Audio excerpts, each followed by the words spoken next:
The world is safe.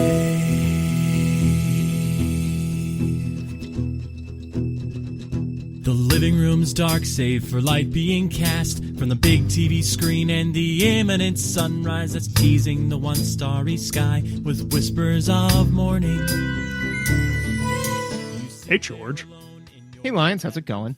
Vidya Games. It's going Vidya Games with a J, Excellent. I guess. A single J and then a Y and a U. Vidya. As it is spelled in like the original German, I believe. Yes, yeah. It's well known that Nintendo, the first video game company, is famously, Eastern European. Oh, absolutely. Yeah. The first one and only. Thank goodness for the early Nintendo company. Yeah. No, actually, I was just talking to somebody recently about how we were talking about video games, and he was like, "Oh yeah, because he's about 4 or 5 years older than us." He was like, "Yeah, I had an Atari 2600 back in the day, and I had this game, and I had this game." I'm like, "Did you have ET?" He was like, "No, I don't think I played ET." I'm like, "Good," because it basically almost destroyed the games industry. He's like, "That can't be right," and I'm like, "And yet it is." It's like it is so unusual to be able to point to it like a singular thing like that and be like, "Oh, this industry almost collapsed." And it's like, I bet it was for complicated reasons, right? Not this time. Yeah, no, it's just really trash product, and it effectively the Nintendo Seal of Power was one of the things that helped revivify it, because like those were good games, Yes. So like now people could like actually go and purchase a good game and know that it was a at least functioning game. Well, and this is something like we have now come full circle on this, right? Because in the late 70s and early 80s, anyone could just manufacture a cartridge that would work on like an Atari. I think the Commodore 64 worked that way. I think the Spectra worked that way, like because they were computers, right? They weren't consoles, as Nintendo sort of defined.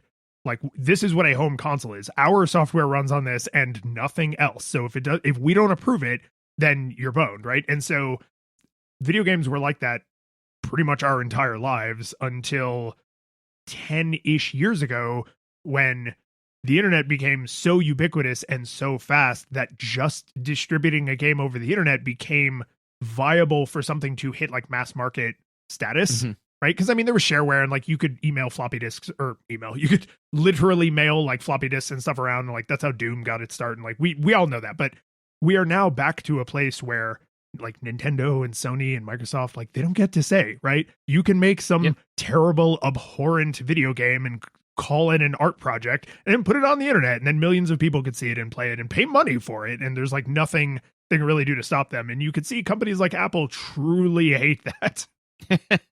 Which is interesting, because like that kind of speaks to the difference between how industries handle certain problems depending on the maturity of that industry, right? Because like having a whole bunch of stuff like games that like some of them are unplayable, right? In a new industry, that causes people to have lack of faith in the industry as a whole, right?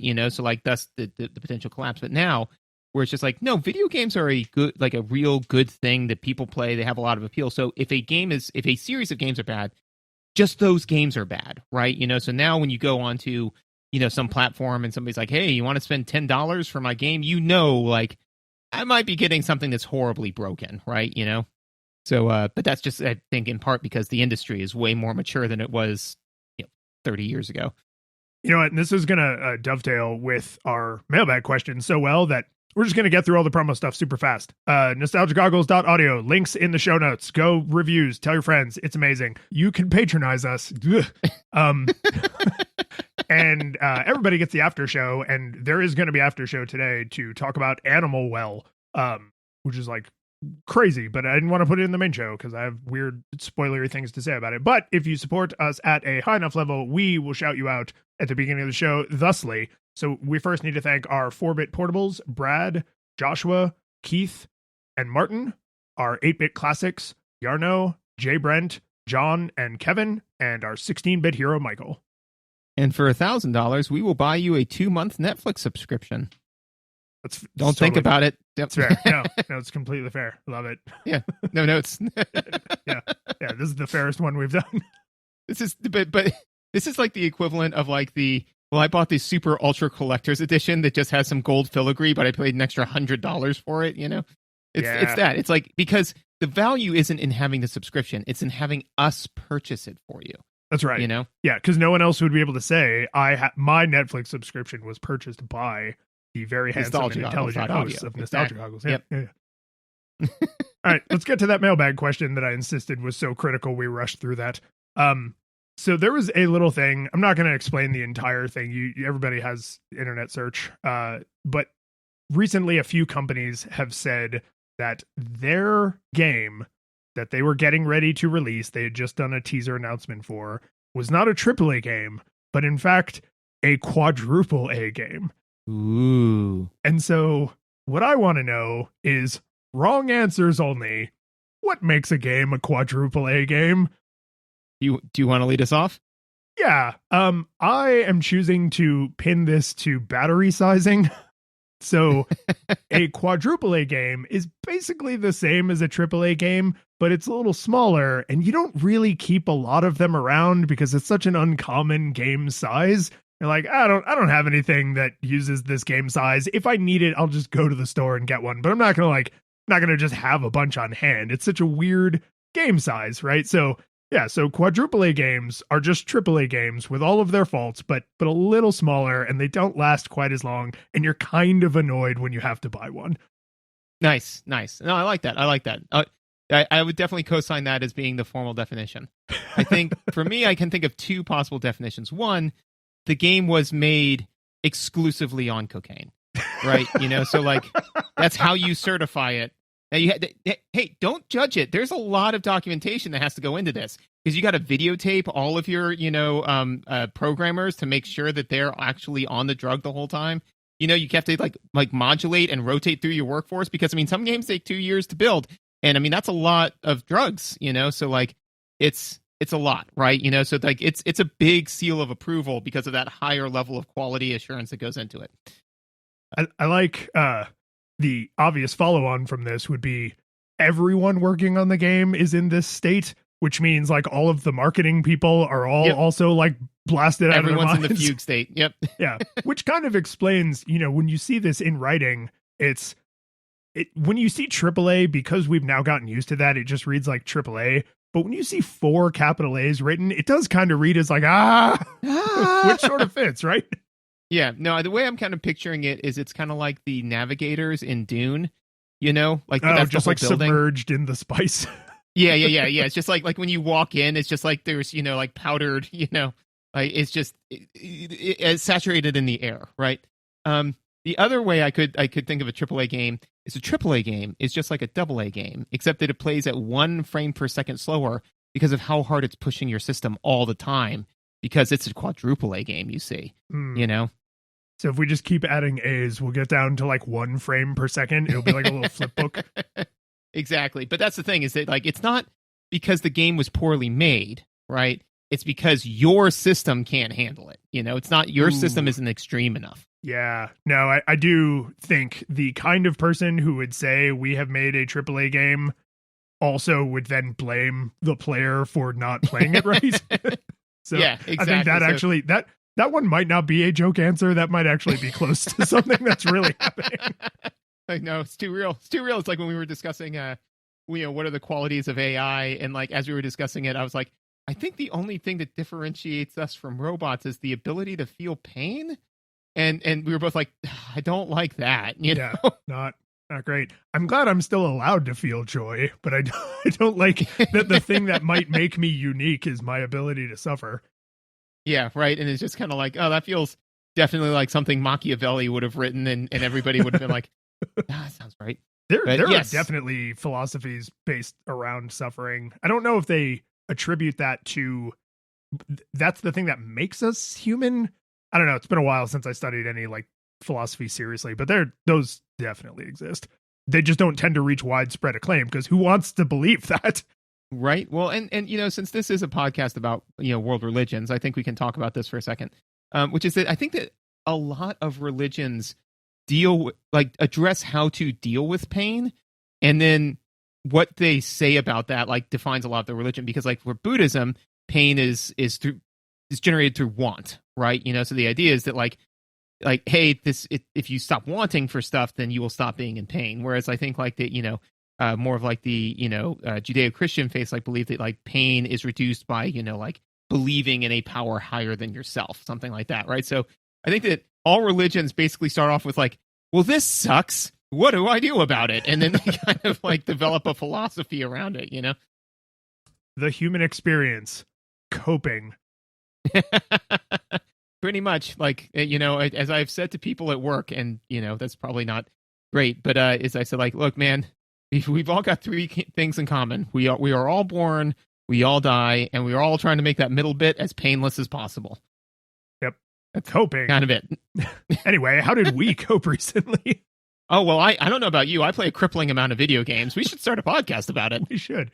Let me tell you, because we're gonna do the thing again toward the end of this, but right now I'm playing a game called Sea of Stars, which is basically Chrono Trigger, and I don't mean that in a negative way. The people who made it said, we really like Chrono Trigger and we wish there were more modern games like that, and so they essentially did a modern take on the mechanics of Chrono Trigger, right? Not the story or anything, at least not as far as I could tell, but it's the 3-person, you can do combo attacks. The combat is like semi-live, where if you hit A at the right time, then like you do a little extra damage or you take a little extra damage. And to their credit, they very explicitly say you can think of this as a nice to have and not something you have to master to be successful. And I was like, thank you for like just laying it out there so that there's no confusion about whether or not I need to be an expert at this. But I'm still pretty early in. I think I'm only like 4 or 5 hours in, but if you liked Chrono Trigger, or if you missed Chrono Trigger, but you played like a lot of games from that era, I think Chrono Trigger is worth going back to, as I said in the episode on Chrono Trigger. But this has a lot of the modern conveniences you would expect from the intervening 25 years of games development literacy.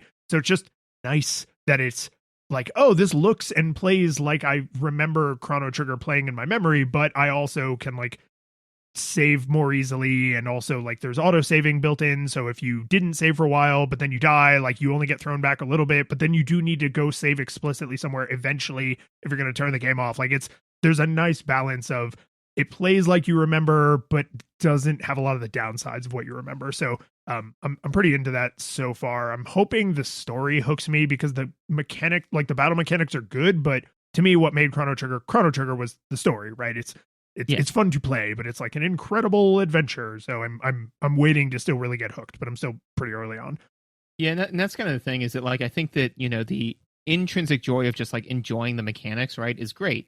But like also too, like it's nice to have also the extrinsic joy of like, and I'm unlocking more story and I care about the story, because eventually it's then if you've built two pillars, narrative and mechanics, right, and you're like, okay, if you got a garbage story, then you can't let your story get in the way of the mechanics, right? It kind of has to be like Smash Brothers. Smash Brothers doesn't have a great narrative. They just drop the things in and they're like, okay, now go.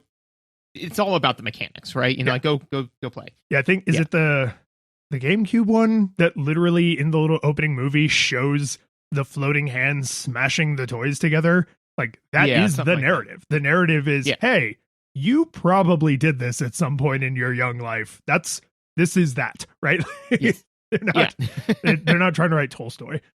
Yeah, absolutely. So I think that, but if you had that level of depth of plot and then try to, like make it part of the core game, then all you'd be sitting there is like, okay, yeah. I get it. I want to move on. I want to play the game, right? So, hopefully the plot does hook you, because otherwise I'm sure that you would just be trying to hammer your way past the plot in order to, get to the mechanics. Yeah. And I know that I'm in it for the story, right? Because there are lots of games that don't really have much in the way of story, but I'm here hoping for a good story, right?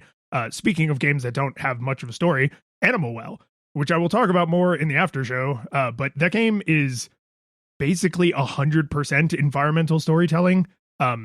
So it's taking a very different tack on how you communicate like what's happening in the universe and why it's happening. The reason I'm saving it for... I looked at this. This popped up on my feed recently. Yes, And I almost played it. This was an indie game made by one dude over like 7 years. But it is a fantastic game in my opinion. But part of the reason it was able to reach a lot of the audience it reached is because it was published by Video Game Donkey's brand new publishing company. This is the first game Big Mode has ever published. So Nice. it got all of his clout like behind it. But the reason I want to save talking about that for the after show is because I can't really say much about it without spoilers. So I'm going to put that somewhere where it's easier for someone to ignore it if they want to. And then the last game that I've been playing for the last little bit here is Spyro the Dragon, because I played it as a kid, but I don't remember ever finishing it. So I was like, oh, you know what? This would be a good game for me to play and like do a little mini review on, because it's from an era that's like right in our wheelhouse. And also we've played so many other like foundational 3D early platformers, right? We played Crash Bandicoot, which has its weird Z-axis platforming. We played Super Mario 64, which to this day is still like one of the most popular games ever made, right? And I was like, I don't really remember where Spyro fell on like the quality scale. So I was like, I'm gonna play Spyro the Dragon, and then we're gonna talk about it. So I'll get to that. But what are you playing? So, I actually I downloaded a couple of different games, and I was like, oh, I'm gonna play these. And then one of them was like Zao, and it's like a platformer, ZAU. And it looks legitimate, like it looks fine, but like, and it's like African themed, and it deals with like African gods. And I was like, oh, okay. And I played it a little bit, and it seems like a perfectly good platformer, right? But the whole time I was playing it, I was like, I haven't played Baldur's Gate in a while. So, and the problem was that like as I was playing it, I was distracted. I was like, you know what? If I were to replay it, I'd probably play as this class, and I do this thing, and I do this thing different. And I'm like, and then I was like 20 minutes into the game I was playing. I'm like, I'm just thinking about this other game, so I'll give this one its due, but I'm gonna go play this other game. So, I have started playing Baldur's Gate again. It is still the blast, literally and figuratively. Two interesting things that happened recently, because I always because I've been playing tons of D&D. I always play tons of D&D. Is like some of the differences between how a video game handles versus how like tabletop games handle. Well, this is the first 5e game, or at least it's the first big one. Yes. Yeah. To my knowledge, this is the first one that like is saying we are using Dungeons and Dragons 5e mechanics, like their spells, their classes, their everything. So all this is true. So one of the things that happened was there were these three merchants that have good stuff, so I was going to kill them and take their stuff. And so like you do. And the problem was that every single time I would start combat, I would forget that like there's a explosive barrel that if you're not paying close enough attention, you could be standing right next to. And they do that, and it takes like half of your party down, So I always was like, oh, I need to remember to separate myself from the party and do all of these different things, so I'm don't have anybody standing next to that barrel. But this time I said, you know what? And I picked up the barrel and I set it right next to two of the people, and then walked back, and then I exploded the barrel. And that combat went super easy. But I just like the idea of like me walking up with this giant tar barrel, setting it between two guards, and being like, hey, don't move this or touch it. I'll be right back. Could you guys watch this for me? As I'm like walking away and like lighting my flint and steel to like light my fire arrow. And it's just like, what a nice guy. So I like that what you probably meant was when you start combat with these specific people in this specific situation, there's this exploding barrel. But what you said was every time you start combat, there's this exploding barrel. And that made me think, should I go back to Baldur's Gate? Because that sounds like that would be pretty fun. It's like in Smash Brothers when you turn on only bombs and at like 400%. Yes. There now needs to be a mod for Baldur's Gate 3 that always makes combat have an exploding barrel in it. Ooh, but you don't know where it is until you go into rounds. And then it is just somewhere. And then it is somewhere. Like it appears then, and it's called Totally Normal Barrel, like when you hover over it. Come on, Because I want internet, all the you other can ones do to be this. called. This is probably not even that hard. I want all the other ones to be called, normal barrel, right? And this one totally normal barrel, so that way you've got to like really look at each one, Yeah, I like that. Or you could do a Schrodinger's barrel where you don't know whether or not it explodes until you explode it. But then the rest are actually filled with cats. Yeah. So like, yeah. Yeah, And then they anyways. come out and attack you. You could make that like a scale there that's like related to the character's like maybe luck, right? So like, a luckier party is more likely to get an exploding barrel near the enemies, and an unlucky party is more likely to get an exploding barrel near them. And like a middle lucky party has like, a 50-50 that it's exploding and where it's located. Yeah, no, love it, love all of it. But what I started doing with this particular playthrough is I'm playing through as the Dark Urge. Which I gotta say, if you Google that, you don't get like any pornography. It's just all Baldur's Gate 3 stuff, which as I was typing it in, I was like, am I about to regret this? But no, it was fine. Yeah, actually, I remembered that the people that made Baldur's Gate specifically made it so that way like certain internet searches would only result in Baldur's Gate 3 stuff. And you can double check it. It's called Baldur's Gate 3 Rule 34. Just Google that, and that will tell you all that you need to know. But I did actually get to just drop that exact thing on someone and almost have it horribly backfire. Where like really? A group of us were talking, and we're all, because it's over Zoom, so we're all like at our computers, and somebody made a joke about searching for things, and I was like, yeah, no, there's like a rule for finding things like that. I think it's Rule 34. If you search for like that thing, Rule 34, I'm pretty sure you'll find it. And then one of the people actually went, and started to type, and the rest of us were no. We did stop them in time, thank God, and then we had to explain it.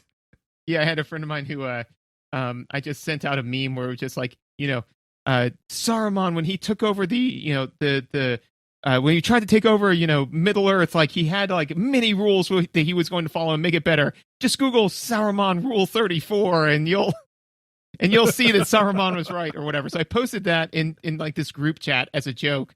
And then one person replied back, I didn't know what Rule 34 is. I do now. Like that's not the, baby shoes never worn, but that is a pretty succinct story, right? Yeah. I didn't know what Rule 34 was, I do now, right? Yep. But Dark Urge seems wholesome. Yeah. What's the Dark Urge? Yeah, so anyways, so you play as the Dark Urge. So basically the idea is that you have like this mysterious past that like you don't know. You've got amnesia, so you don't know what it is. But like you have the everybody have amnesia? No, everybody kind of knows who they are. Oh, okay. Yeah. But like the idea is that so there are some additional like prompts that you can do because you've got like these like really intense evil feelings, right? So for example, and so spoilers ahead, right? So for example, one of the things that can happen when how you meet Gale in the very beginning and he's like reaching out from his arcane portal, you can just become overwhelmed with your need for violence and you just rip his hand off and he dies. He never joins your party. He's just gone. He's just gone. You keep the hand. It actually becomes an item in your inventory. So was this always possible, or is this like a DLC or something? Always possible. Yeah. Huh. I'm surprised it's with all the fervor around the game when it first launched. I can't believe I didn't hear about any of this. I think because most people, myself included, play through as your own thing, but this is like you could play through as one of the pre-mades or as the Dark Urge. But so what the true funny thing, and again, spoilers ahead, the true funny thing that happened recently is that basically at night, the bard from the tiefling bard from the Everwoods area, the Emerald Enclave area, she comes up to your camp and she's like, hey, I want to adventure with you. And I was like, oh, this might be a patch because there was like, you got Volo in your party for a little bit, but like he eventually leaves, right? So I was like, oh, maybe they're giving you like a bard NPC or whatever, right? So I was like, okay, sure, you can join my party. And then that night you murder her horribly, right? Cool. Like, and so you wake up, you're covered in blood. She's completely, crazy dead, right? You only have like vague memories of like what happened. So I like, and they're like, do you try to cover up the body? Like, what do you do? And I was like, no, I'm going to conquer this dark urge. So, like I spoke to my party. I'm like, look, I don't know what happened. I'm not in full control of myself, but like, please try to understand. And they were all like, okay, we're all kind of crazed because we've got these tadpoles in our head, like we don't know what's going on. We understand. And I didn't, it gives you a choice. And I made a vow to never let this happen again. And it puts me back in the world. I was like, yeah, but your body's just lying there, right? Right? Yeah. Loot that body now. Loot that body. Yeah. I mean, leaving the loot won't unkill them. Right? I mean, she's not doing anything with it. So so like literally when it cut me back to the scene, and I just made this very important cutscene vow, and I saw the body there, I'm like, I mean, I'm obviously gonna loot that body, but that's a little ludonarratively dissonant. So although it's ludonarratively dissonant in like the exact example way of ludonarrative dissonance, like, no, I'm a good person, as you rifle through their bloody satchel. And you're like, ooh, right? Like putting stuff in your pockets. It's like, yeah, this is the exact like textbook example of you think you're the hero, but you're super not by your actions. Absolutely, right? It's like, what makes you think I'm not the hero? Your actions. The one other game that I played is a Storyteller, and it's a mobile game, and it's really interesting. I played it for maybe like 30 minutes. I get the feeling that it's one that like I will probably play here and there, but I will at some point stop playing it and forget about it forever. It is a Netflix game, so like if you have to have a Netflix subscription in order to download it. It still breaks my brain a little bit that they're doing that. Like every time I hear someone say like, "Oh yeah, it's one of the games you can get on Netflix," I'm like, did I forget what Netflix is? Netflix is it's movies, right? And that's the thing that so I looked at the reviews, and it has on average 3 stars. And the thing that, so I want to talk about the economics for a second and then talk about the game. So like the thing when I was going through the reviews, some of the reviews were saying the game doesn't function on my phone. And I'm like, okay, well that's legit, right? Like, and they seem to have fixed that, whatever those problems were. But then the other half of it were people saying like, they say it's a free game, but it isn't a free game. I got to pay for a Netflix subscription. I'm like, yeah, that wasn't hidden from you. That's the price of this game is a Netflix subscription. And then if you have a Netflix subscription, it is free. If you do not, it will cost you a Netflix subscription. But like just review after 1-star review of people like saying like being furious that it's not actually free. And I'm like, it never marketed itself as such. I don't know. Like that frustrated me a little bit. I do feel some sympathy for the marketing company that's like, somewhere we're going to have to list how much the game costs, and there will be a non-trivial number of people who still don't understand it, no matter how clear we try to make it, and they will publicly hammer us for it, right? And it's just like, that sucks. Like, that's a sucky position to be in, because you're trying to be honest. You're like, the game is free if you have a Netflix subscription. Like, among all of the things you get in Netflix, this is one of them, right? Right. Just like, yeah, I'm not trying to trick you. I'm trying to and the thing that you. I think frustrated me about it was that it's like, there are some games that when you play them, right, like you're like, okay, this is a free game and nothing's really free, but then you get 5 minutes into it and you're like, this is not only a free game, it is going to cost more than a quadruple A game, right? Like it's going to try to beat money $10 out of me every hour on the hour, right? And you're like, this is misleading to call this free because it's not even close, right? So then when people were saying this game also isn't free, I'm like, well, you're now weakening your hand against this actual evil thing, right? Because you make all of the people complaining about free things aren't free now look the same, and this seems ridiculous, So that bugs me. But the game itself was actually, if you get a chance, I'd say like you could probably play 5 minutes of it, get the gist of it, and be like, oh, neat, and then move on. But it's a puzzle game where basically they give you like somewhere between 3 to 6 little blocks, like scenes, and you pick the scene and you pick the people in it, and it tells you to tell a story. I know this game. I have not played this game, but I was just looking it up to leave myself a note, and so you can actually buy this on Steam. So like if you wanted to just pay for this game, like there are other avenues you can get it through. but I have heard a lot about this game and have had the exact feeling of like, I think I might like this because I like telling stories. Yeah. Yeah, no, and it's interesting and clever because like they'll say, you know, they'll give you a way to, you know, tell the story where it's just kind of like old dog dies happy or something like that, right? And so like they'll give you a scene of like friendship is like the backdrop, death, rebirth, and time or something like that. And then you'll have the dog icon and the person icon, and then those are the tools that you're given. So you're like, okay, well, first I'm going to put scene of friendship and then put the dog and the human in it, right? Then I'm going to put death and put the person on the grave's tombstone because that person died, and the dog next to it, so it shows the dog heartbroken, right? Then time passing, now the dog's old. Then rebirth, so the man is reborn. Then the dog dies, and then, you know, the person, you know, like is, you know, like the dog died happy though because his owner was resurrected, right? You know, so it's really fascinating. And then sometimes what they'll do is they'll say after you complete that, there'll be, hey, bonus points if you can do it this way.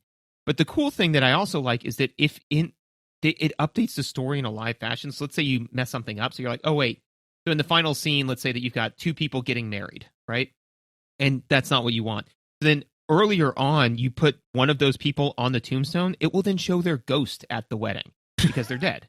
You know, like, so like it actively updates like what the later scenes are based off of the story that you've told up to that point, which is just kind of fun and clever. So yeah, and I do remember, now that I'm seeing screenshots of this, I remember thinking like the UI looks pretty cool and the art style looks kind of good. This also does feel like it is a game that would actually work well on like an iPad or a mobile phone, right? Because they're like dragging things in and out of boxes, which touchscreens are pretty good at. You don't need a ton of fine control and haptics for that.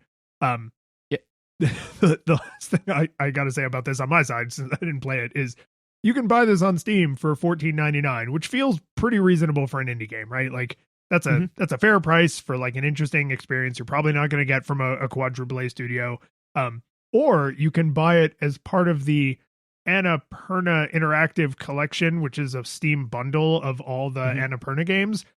But Annapurna is a pretty prolific like producer of games. And so the bundle for me, because I already own a couple of Annapurna games, is $548.07. Because it's 31 games. Yeah, that's a little steep, man. Well, it's only an additional. It's like, oh, you could buy Portal 2, or you could buy the Portal bundle, which is Portal 1, Portal 2, and like Portal, right? It's like, oh, okay, so 3 games instead of just buying the one. But when it's like, hey, man, you could just buy this one game, or you could buy 3 dozen games. Which would be ridiculous for our listeners, because for only an additional $500, they could get a 2-month Netflix subscription, and then you could play the game for free. This is so embarrassing for this Steam marketing person. Can you imagine realizing that people are going to be able to make this choice? It's like, who would ever choose this bundle? It's insane. Right. Yeah. Who wouldn't? I mean, who wouldn't just say, hey, here's $1,000 for, I don't know. And during that 2 months, they could play Storyteller. Exactly. Yeah. Right. You know, this is ridiculous. For free. Yeah. For free. It's a free game.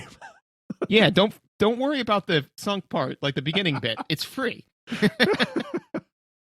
I cannot get over how neatly that tied up. But yes, so on that note, since I'll never do any better than that, that is what I have been playing. Tell me about Spyro the Dragon. Okay, so Spyro the Dragon. I'm going to attempt to do this in something resembling the old format. So this game came out September 9th, 1998, which looks nice when you write it out, right? Like it's 9998. This was originally on the PS1. I think it's from Insomniac Games. But it has now been re-released as a remastered trilogy by a company called Toys by Bob. Toys for Bob? Toys, some conjunctive word, and Bob. I think it's 4, but Toys Killed Bob? Toys Killed Bob. Yeah, that killed, a common conjunction. Yes. I'm going to go to the store, killed by some eggs and milk. Yeah. Yeah. But that company you and I remember them because they were the ones who did the Crash Bandicoot 4 game. And that was like an incredible callback to the earlier series, right? The difference here is the Reignited trilogy is the original games, but just made super good looking, right? They look the way you remember and they sound the way you remember. And for better or worse, they might play the way you remember. And so this game is an early 3D platformer. You are Spyro, the little purple dragon. You gotta like run around, and all of the dragons have been turned into statues because they made fun of a guy who I guess has like unlimited magic powers. And so this is like a Beauty and the Beast situation? A little bit, yeah. Like he's watching the bad guy's watching television, and he sees one of the dragons be like, yeah, that guy's a piece of crap. And he's like, what? And he, in his like little living room, just stands up and from there just turns them all to stone. So it's like, why would you make fun of a guy who was that powerful? Yeah, right. Yeah. No, it's, you don't want to beat up the guy with his finger on the button, right? But yeah, I think it's good that one person was made a mistake and then he punished everyone for it. Correct. Yes. Like, again, don't make fun of someone who behaves that way because it's a prisoner's dilemma. Don't make fun of the all-powerful wizard. So for some reason, Spyro, the little dragon, is not caught up in this. So he has to go around and like touch all the statues to free the dragons. So it's very colorful. It's very Saturday morning cartoon. Like everything is very silly and like played for laughs, right? It's no one is afraid that like they're going to starve in there or like the kingdom will crumble while all the dragons, it's like, it's fine, right? You're going to go around, you're going to save everybody. And I was kind of like the first 10 or 15 minutes into it, I was like, okay, I kind of see the theming of this. Like I'm usually pretty fine with this kind of theming. I think this will be fine. And then I realized it's a collectathon and I was like, oh, now I'm on board. Okay. No, this is good. I love running around in circles and picking up like little MacGuffins. Like this is going to be fine because there's the dragons, but then there's also what they call treasure, which are like big cartoony gems. And then there's dragon eggs, and like every level has some amount of these and you collect them. And then you go on to later worlds and you start the whole process over, right? There's a little hub world that has collectible stuff, and then that leads to little side areas that have collectible stuff, and you collect stuff, and then you go to the whole new area that's a new little hub world, lather, rinse, repeat for 6 levels. And that wore off in exactly the way I would have predicted if I had taken a minute to think about it, which is it's not a collectathon. It's you need 100 keys to open the door game, because at the midway point, so I stopped at World 4 because I was like, okay, World 4 is like the electric water world where, those are the kinds of puzzles you're dealing with. And I was like, all right, I'm a little annoyed by this. I'm ready to move on. And I went to move on. The guy you talk to like put you into a hot air balloon and fly you to the next area says, man, I'm so sad about all the dragons that are trapped in stone. If only 50 of them had been liberated, then maybe I would be in a good enough mood to help you get to the next area. And then I opened. Sounds like a mobster shakedown. A little bit, yeah. Like, oh, hey, it's really a shame that there weren't more of these dragons that had been turned away from stone. It'd be a real shame if they stayed that way, because then I don't think that this thing's going to work. Yeah. I don't know if I can get enough hot air in this balloon to fly you with all this sadness that I'm feeling. That's not a very good mob accent. That was a little Christopher Walken-y. I could see him in the movie, in a mob movie. It's like, oh yeah, you see, the sadness that I carry is too heavy for this hot air balloon. Now that needs to be the live action adaptation of this movie. We're giving the internet a lot of work today. Yeah, we are. But you know what? They're up to it. Do it. Yeah. So this was a critical moment, and I will explain why this moment was so critical in a second, but this was the critical moment where I was like, oh, okay, I'm about to press select on the controller, and I'm about to see all of the things I have collected and all the things I could have collected, because they just lay it all out for you. Here's how many gems there are. Here's how many gems you have. Here's how many eggs there are. Here's how many eggs you have. Here's how many dragons there are. Here's how many dragons you have. And the dragons is the meaningful number. That's the one you need to get through the game, right? If you don't collect any treasure, you don't collect any eggs, I'm sure something changes, like toward the end maybe, but like you can't get through the game without collecting the requisite number of dragons. And what I found out is that by that point in the game, the total number of available dragons was 52, and I needed to have 50. And I was like, this is not a collectathon. This is a door that has 50 keys, and there are 52 keys available, which is just not what I think. Like, I want there to be at least 1.5, maybe more. Like, no game has ever done this better than Super Mario Odyssey, right? Like, you need like 100 moons to finish the game. You need like 300 for the true ending, but there's like 1,200 possible moons, right? There's just so many more. So you can just get the easy ones, just do the phone-in moons, and you can still see the whole game.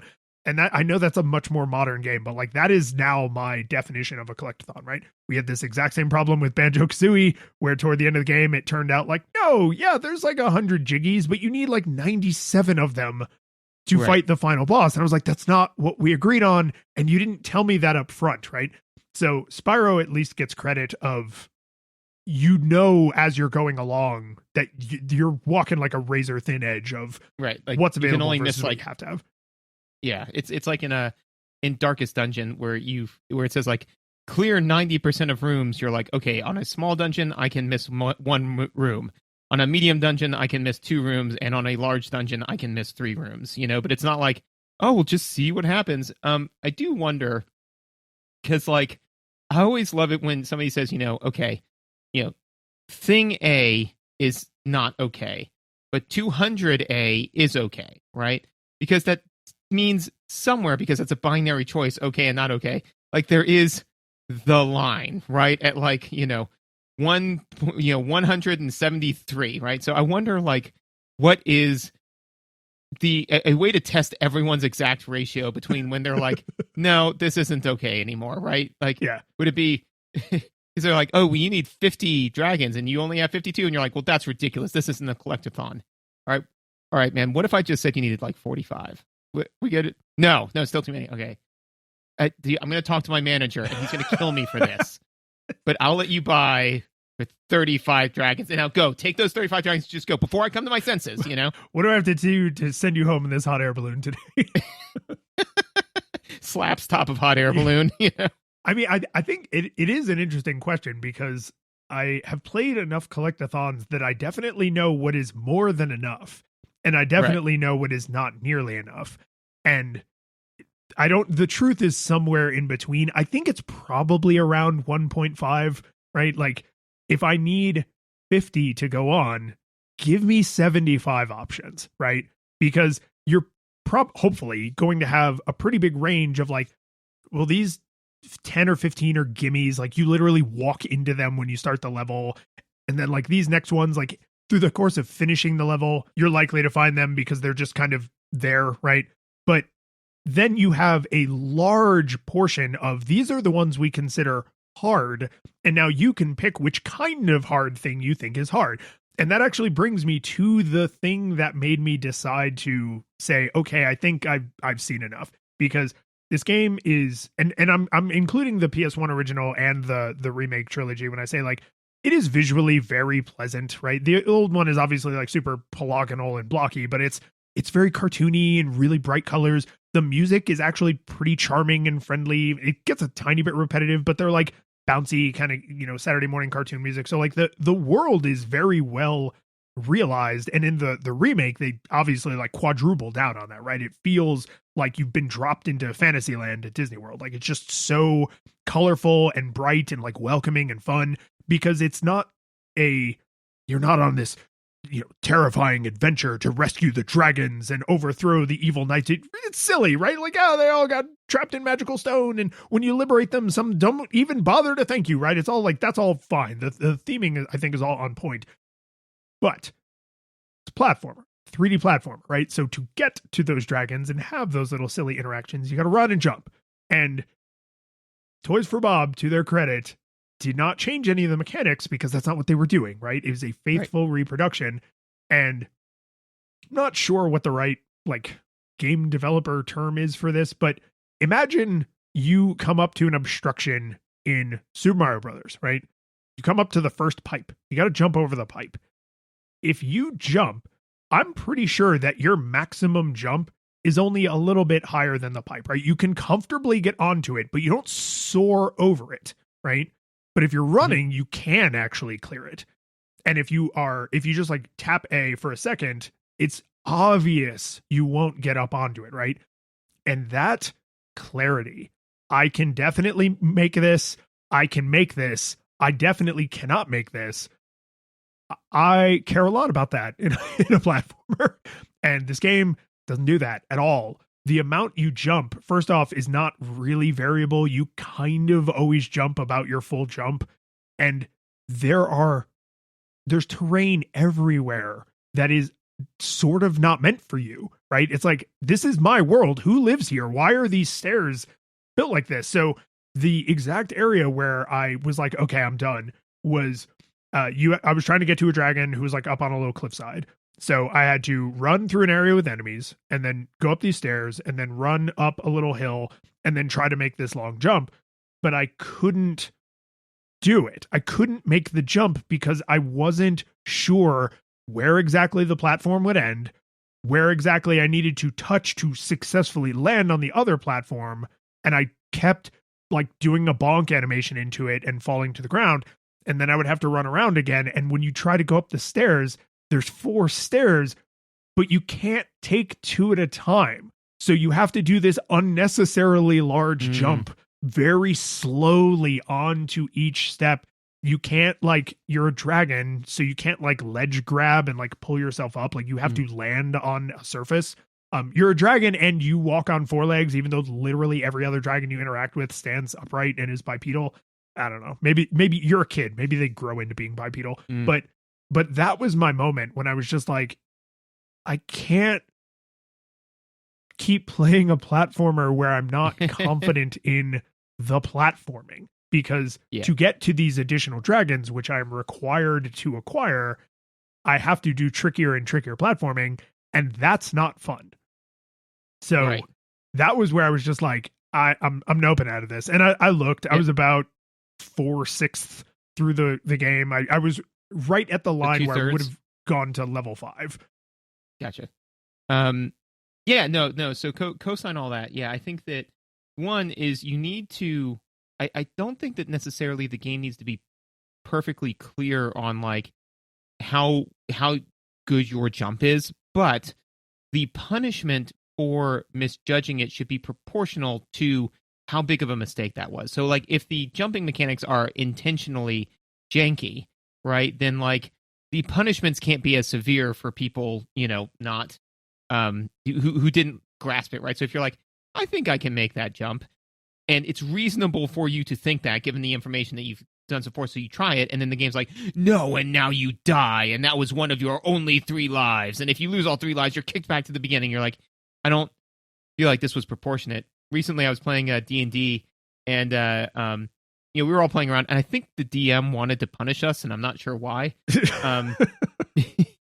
Because like we were, there was a locked treasure chest, and like one of the players was like, well, I'm going to rip it open, right? So made an athletics check, got like a 15 or something.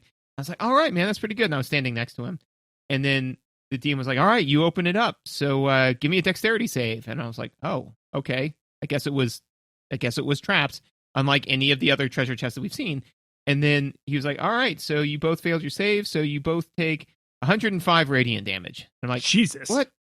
We're level 9, so that just drops both of us. Like that's more than our maximum hit points. So okay, well, we're down. And then like, party comes and like revives us, and we kind of start cobbling together some ways to heal.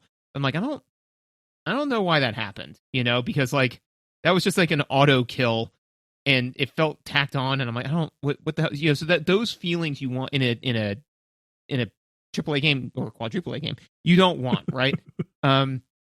So, and also too, like that game, I think, is beyond the aperture of is this fun? Is this what you want? Right. And so when they were like having you jump up that thing, at some point, some developer should have said, hey, this is pretty tedious. Like we shouldn't be doing this. So, yeah, that's I can see why you would nope out at that point. Well, and when you consider it as like in its context, right? 3D platforming thing was still very much being figured out, right? I mean, this is only 98. I think Super Mario 64 is 95 or 96, right? Games take a while to make. So it's not like, like, oh, but that was 2 whole years later. And it's like, yeah, but they were probably working on it literally that entire time, right? So, so it's understandable that looking back, the platforming feels a little chunky, which is why I feel pretty good saying like nostalgia monocle. Like if you love this game and you remember it fondly, like play the remastered trilogy, because it is how you remember it, right? It will play to your nostalgia. The music is soaring, the graphics are fantastic, and it handles just like you remember, for better or worse, right? And so like I think I'm glad it exists in the sense that for someone who remembers these games fondly, or is trying to, share them with somebody, or like they're like, oh, my disc broke, or my original PS1 doesn't work anymore. Like, this is amazing. Like, what a faithful reproduction. But one of my kids saw me playing this and I was getting frustrated, and they were like, oh, that's really, because they're seeing the cute graphics, and they're like, oh, that's really cute. I would like to try it. And I said, you are welcome to try it, but I need you to understand that a person who fancies themselves pretty decent at video games, is going to stop playing because I find this frustrating. So you can try it, but like this will be hard for you because you don't even have the, oh, I remember when games were this clunky to like harken back to. I remember, and I am not willing to put up with it. I was there 1,000 years ago.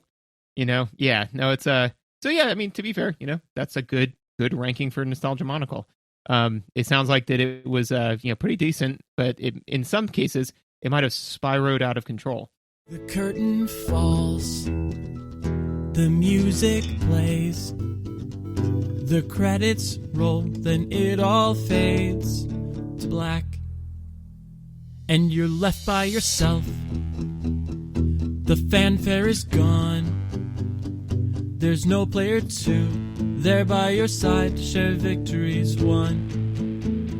But as you slowly progress down the hall to your bed, a few great events leak back into your head from the time that you spent traversing the land, battling evil, fighting the darkness, just sword in hand. Your memories creeping with the edge of a smile. You realize again what you lost for a while. You're gonna think back much less on how you saved the day than on all the experience gained.